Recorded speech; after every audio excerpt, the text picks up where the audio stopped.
हज के अरकान कितने दिनों पर मुश्तमिल है?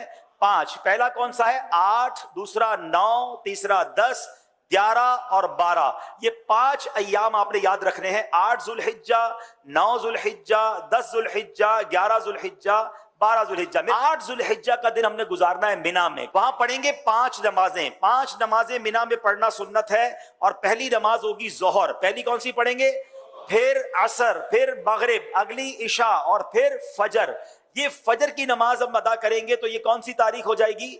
9 जुल्हिज्जा। शाबाश। अच्छा, 9 जुल्हिज्जा का दिन it's the most important day of हज। यानी अगर आपको कोई कहता है कि हज किस दिन होता है, हज होता है 9 जुल्हिज्जा को। याद रखिएगा, हज का दिन कौन सा है? 9 जुल्हिज्जा। ये वकूफ अरफा, ये हज का रुकने आजम है, द मोस्ट इंपॉर्टेंट रुकन आप कह लें। हज के 3 फराइज हैं, एहराम पहनना, नियत करना और तवाफुज ज़ियारा, लेकिन रुकने आजम है वकूफ अरफा। तो वकूफ अरफा जो है ये मोस्ट इंपॉर्टेंट डे है। 9 जुल्हिज्जा का दिन आपने अरफात में गुजारना है। अच्छा, अब 9 जुल्हिज्जा अरफात में जब आप पहुंचेंगे तो वकूफ अरफा का जो वक्त शुरू होता है, जब जिसको कहें कि अरफात के दिन का वकूफ का वक्त शुरू होता है, जब जोहर का वक्त शुरू होता है ना, तो ये वक्त शुरू हो जाता है। सुभान अल्लाह। जैसे ही जोहर का वक्त शुरू हुआ, जितने लोग अरफात में एहराम की नीयत के साथ मौजूद हैं वो सब के सब हाजी हो जाते हैं। लेकिन अरफात से गुरूब आफताब तक नहीं निकलना। जब तक गुरूब आफताब, मगरिब का टाइम ना हो जाए, आपने अरफात नहीं छोड़ना। जो उससे पहले निकल जाता है उस पर दम हो जाएगा। तो याद रहे, जोहर के वक्त में जोहर पढ़नी है, असर के वक्त में असर पढ़नी है। अपने अपने खैमों में पढ़ें या जमात कर लें और वहां इबादत करें, दुआएं करें। गुरूब आफताब से पहले पहले अरफात को नहीं छोड़ना है। अब जब गुरूब आफताब के बाद आप निकलेंगे तो अब जाना है मुजदलिफा। और मुजदलिफा पहुंचकर अल्लाह की शान देखें। अरफात में मगरिब का वक्त हो गया है मगर मगरिब पढ़ने की इजाजत नहीं है। अच्छा, मुजदलिफा में भी मगरिब और इशा पढ़ेंगे मगर इशा का वक्त शुरू हो जाने के बाद पढ़ेंगे। यानी इशा का वक्त शुरू हो गया, अब मगरिब और इशा पढ़ेंगे। और उसको मिलाकर पढ़ने का तरीका यह है कि मगरिब के पहले फर्ज पढ़ेंगे, फिर इशा के फर्ज पढ़ेंगे, फिर मगरिब की नवाफिल, मगरिब की सुन्नतें और नवाफिल, फिर इशा की सुन्नतें, वितर वगैरह अदा किए जाएंगे।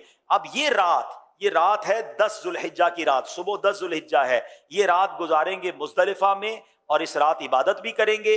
और यहां फजर की नमाज पढ़ना या फजर के वक्त में यहां होना जरूरी है, क्योंकि मुजदलिफा का जो वकूफ का वक्त है ये जब शुरू होता है कि जब फजर का वक्त शुरू होता है। अच्छा, अब सुबह हो गई।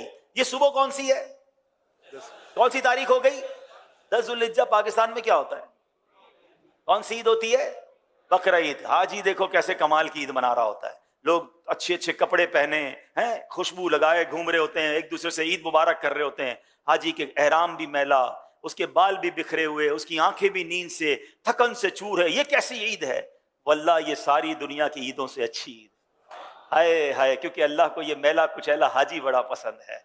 आज ईद का दिन है और हाजी को 3 काम करने हैं। 10 जुल्हिज्जा को 3 काम करने हैं और ये तीनों काम एक तरतीब से, सीक्वेंस से करना बड़ा जरूरी है। ठीक है, याद रखिएगा। पहले हाजी ने क्या करना है? रमी करनी है। क्या करना है? इसको रमी करनी है शैतान को कंकरियां मारनी है, बड़े शैतान को। उस दिन एक ही जमरे को, एक ही शैतान को कंकरियां मारनी है, 7 पत्थर मारने हैं। रमी करने के बाद हाजी ने क्या करनी? कुर्बानी। क्या करनी है? अच्छा, रमी कर ली तो कुर्बानी, जो भी करने वाला उसको बताएंगे मैंने रमी कर ली, वो उसकी कुर्बानी हो जाएगी। कुर्बानी हो गई तो उसके बाद हाजी ने हलक करवाना है या कसर करवाना है, तकसीर करनी है, बाल उतरवाने हैं। अब वो एहराम से फारिग हो गया। जनाबे वाला कितने दिन हुए हैं? 2.25 दिन तो हुए हैं। 10 जुल्हिज्जा 8 को तो एहराम बांधा था और 10 को फारिग हो गया। ठीक है, तो नो टेंशन एट ऑल। अब सारी पाबंदियां खत्म हो गई हैं एहराम की। खुशबू भी लगाएं, सिले हुए कपड़े भी पहने, एंजॉय करें। सिर्फ एक पाबंदी बाकी है जो मर्द और औरत की पाबंदी है। अब जब तवाफुज ज़ियारा कर लेंगे वो पाबंदी भी खत्म हो जाएगी। तो टेंशन एहराम की नहीं लेनी है। 2.5 डेज, 2.25 दिन, 2.5 दिन में आप एहराम से ऑलमोस्ट फारिग हो जाएंगे। अब आपका एक बड़ा फर्ज बाकी है और वो क्या है? तवाफुज ज़ियारा। तवाफुज ज़ियारा उसका नाम जरूर है मगर चक्कर उसके भी साथ ही हैं। वो नॉर्मल तवाफ की तरह है मगर ये तवाफ ज्यादा इंजॉयबल है कि इस तवाफ में अब आप कपड़े पहने हुए हैं, अब आप एहराम में नहीं हैं, अब आप अपने लिबास के साथ बड़े सुकून से तवाफुज ज़ियारा करेंगे। और फिर एक वाजिब है, वो है हज की सई। तो तवाफुज ज़ियारा और सई आपने करनी है। तवाफुज ज़ियारा का जो टाइम है वो 10 को भी कर सकते हैं, 11 को भी कर सकते हैं, 12 की गुरूब आफताब से पहले पहले करना है। तीसरी ईद को मगरिब की नमाज का वक्त शुरू होने से पहले पहले किसी भी वक्त तवाफुल ज़ियारा किया जा सकता है, ठीक है। और जो सई है, जो तवाफुल ज़ियारा के बाद करने वाली हज की सई है, वो आप कभी भी कर सकते हैं, 12 के बाद भी कर सकते हैं, लेकिन आप बेहतर है कि तवाफुल ज़ियारा के साथ कर लें ताकि एक चीज कंप्लीट हो जाए। अब 11 और 12 ज़ुल्हिज्जा में दो मजीद आपने काम करने हैं। वो क्या करने हैं? आपने जमरात की रमी करनी है और उसमें 3-3 शैतानों को कंकरियां मारनी हैं और हर शैतान को 7-7 कंकरियां मारनी हैं। तो जब 3 शैतानों को 7-7 कंकरियां मारेंगे तो कितनी मारेंगे? कितनी मारेंगे? 21 कंकरियां 11 ज़ुल्हिज्जा को भी मारेंगे और 21 कंकरियां 12 ज़ुल्हिज्जा को भी मारेंगे। Very good. अच्छा, अब 11 और 12 में जमरात की रमी का वक्त शुरू कब होता है? याद रहे, जैसे ही जोहर का वक्त शुरू होता है ना, जमरात की रमी का वक्त भी शुरू हो जाता है।